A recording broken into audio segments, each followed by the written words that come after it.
brothers, sisters, and friends. For today's devotional, we will meditate on God's promise I will meet all your needs. We just had a pigeon pair hatch two eggs in our balcony. The new parents are happily flying around bringing back food and feeding their little ones. It seems like nobody told them about the lockdown, nor they tracking coronavirus news. We don't see any anxiousness in them about where they will find the next meal or their savings or for the difficult days ahead or their little one's future. We are in very challenging times and we can easily be overwhelmed. What is on your mind today? Are you worried about your job, the future? Do you have anxious thoughts wondering if you or a dear one will get sick? We need to be informed and do what is best, but God does not want us to be worried about anything. Philippians 4 verse 6, do not be anxious about anything. In another version, it says, do not be worried about anything, but in everything by prayer and petition with thanksgiving, present your request to God. Brothers and sisters, we have a choice. We can pray or we can panic. We can worry or worship. Why does it not make sense to worry? Because we have a promise from our Father. I will meet all your needs. I want to request Shweta to read Matthew 6:25 to 33.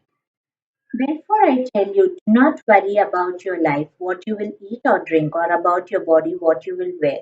Is not life more important than food, and the body more important than clothes? Look at the birds of the air. They do not sow or reap or store away in barns, and yet your heavenly Father feeds them. Are you not much more valuable than they?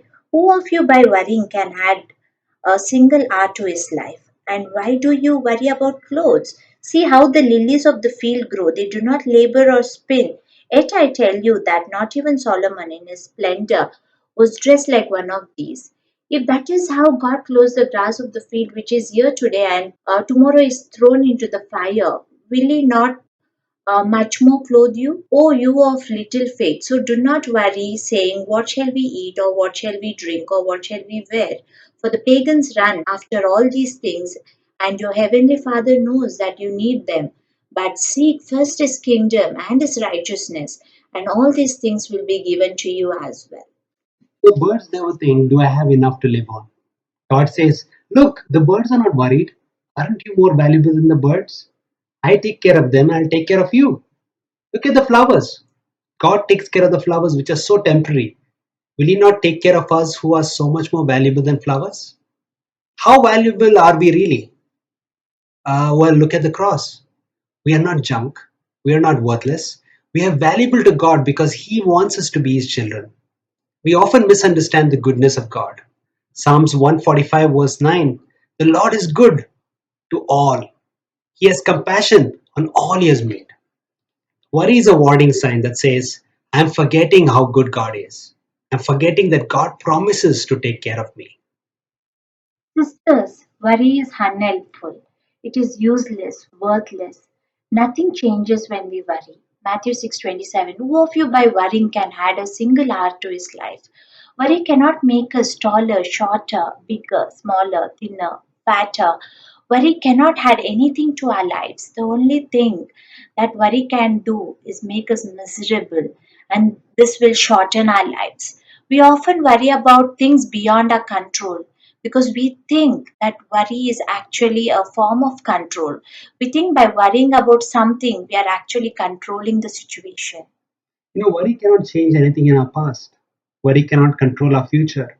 If it cannot change the past and it cannot control our future, what does it do really? Messes up our today, ruins the present. It zaps the strength out of our body. Proverbs 12:25. An anxious heart weighs a man down. Worry is doubting God. Because Philippians 4 verse 19 says, God will meet all your needs according to his glorious riches in Christ Jesus. But Matthew 6:32, for pagans run after these things, and your heavenly Father knows that you need them. When we worry, we are not trusting God for what we need. How many times do we act like God doesn't know what we need? When we worry, we are acting like an atheist or a pagan. We are acting like there is no God. What do we worry about? Stuff that means nothing in the eternal scheme. Second Corinthians chapter 4 verse 18 says, So we fix our eyes not on what is seen, but what is unseen. For what is seen is temporary, but what is unseen is eternal. So, brothers and sisters, in conclusion, if we are going to put our security in something, we need to put it in something that can never be taken away from us.